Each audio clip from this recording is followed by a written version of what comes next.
Tales from the shadows, ere our curtain falls. Emet-Selch! My name rang out in the capital, the caller's voice resounding around the foyer. I could hardly pretend not to have heard, alas, and thus turned to face my pursuer. I had been so close to escaping. The voice belonged, as I knew it would, to a white-robed youth of small stature who was hastening across the hall.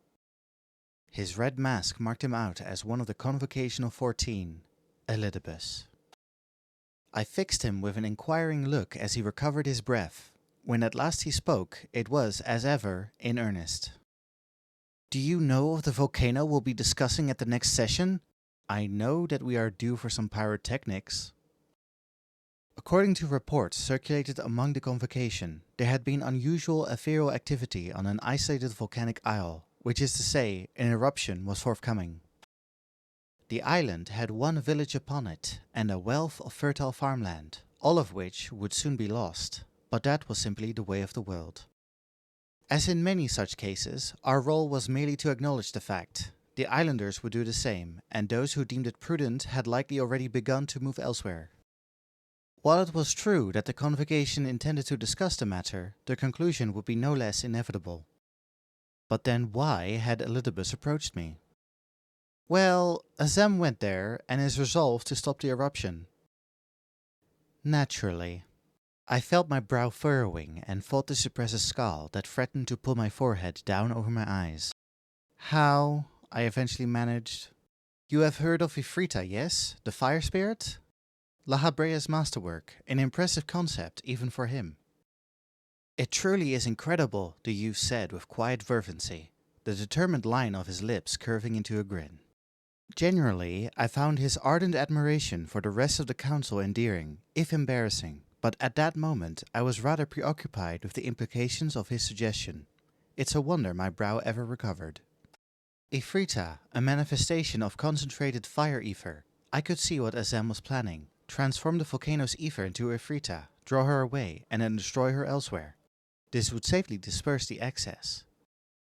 Of course, the plan required someone to procure the concept of Ifrita for Azem. But if that someone was not La Habrea himself, who else could it be? As everyone knew, concepts were stored in the Bureau of the Architect, and not all could be readily removed for personal use. The chief of the Bureau, however, could grant access as he pleased. Who else indeed? I pictured my friends cheerfully sending Azem off to battle without a second thought.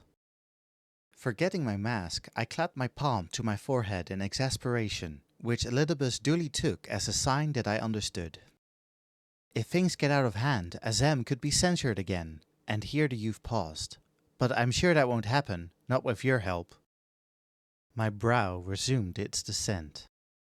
Very well. But are you certain it is wise for the emissary to ally himself with so divisive a figure?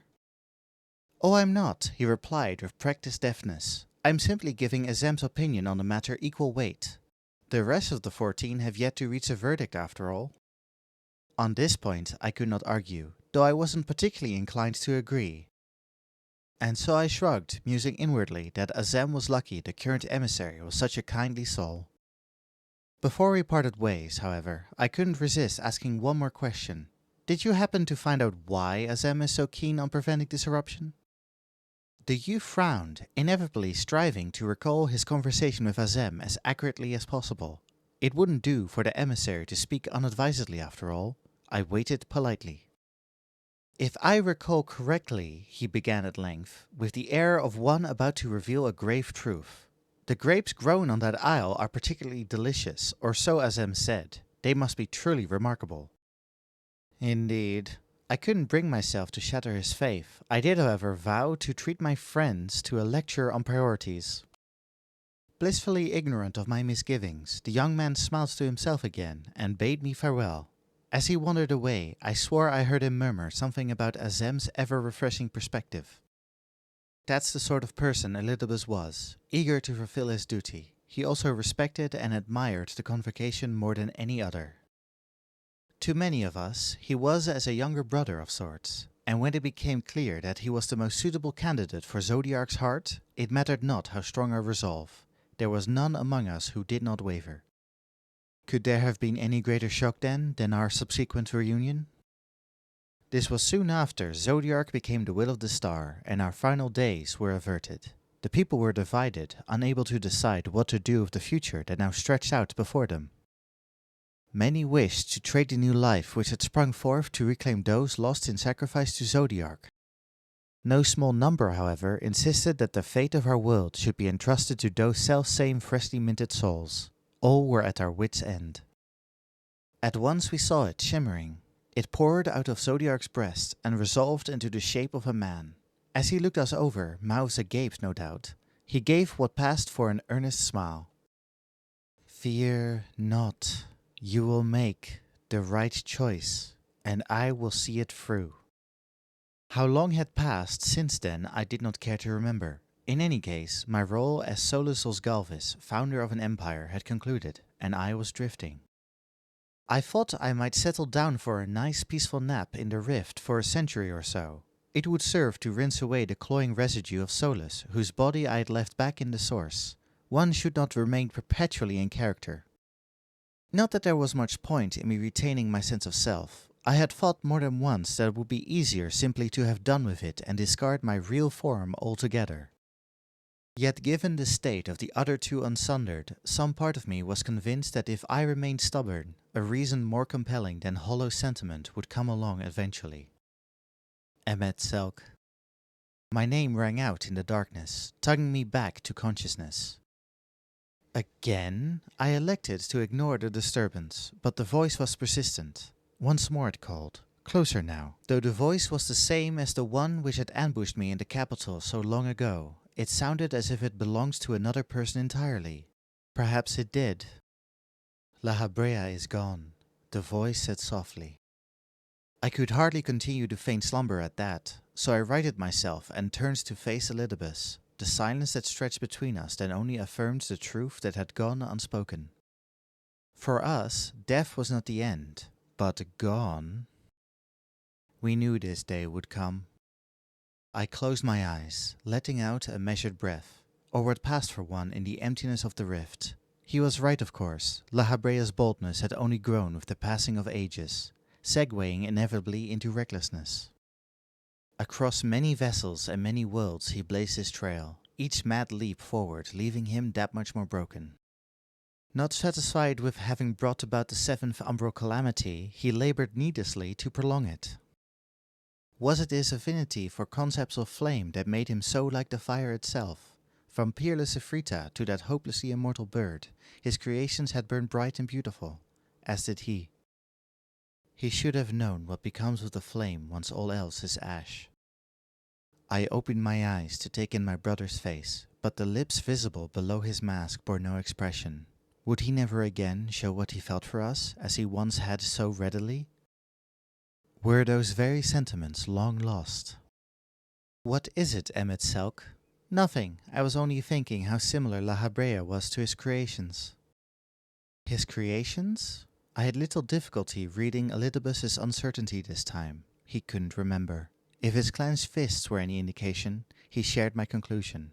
Yet another part of him had been lost. Ever since the day he had reappeared to us as the embodiment of hope, time's tides had conspired to wash away what bits and pieces remained of the person he once was. "Will you not look at your crystal?" I asked. When Elidibus was still Elidibus and La Habrea still La Habrea, we had collected all of our memories of the 14 and committed them to crystal, that those who would take our seats one day might learn. Elidibus would, I was sure, find much within to help him remember, yet he shook his head. I am Elidibus. So long as I remember my duty, that is enough. Aught else I would only lose again in the course of this timeless struggle. And if these memories are truly so precious, pray do not ask that I forget them twice. On this point too I couldn't argue, though again I could hardly agree. As he was now, however, I doubted that Elidibus could tell my shrug was affected. I make for the source to put an end to the one who laid La Habrea low, he said as teleportation magics began to roil around him. Sounds like a real hero. No match for you, in other words. We must always prepare for the worst. If we are to succeed, you must resume your efforts as well. I was half inclined to tell him I preferred to sleep, But of course, he was already gone, leaving me alone in the darkness. That was the last time I ever saw Elidibus. And now my charms are all overthrown, and what strength I have's mine own, which is most faint as is my breath, that quavers here at brink of death. 'Twas ever my fate to wager all, for that which wrought my brother's fall, and dusty ether beckons me to depths of black eternity.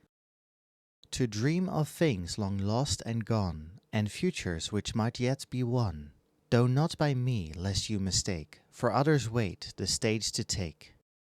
And while their worth is far from sure, I bid the falling curtain pause. Let encore be my final word, their epilogue to death preferred.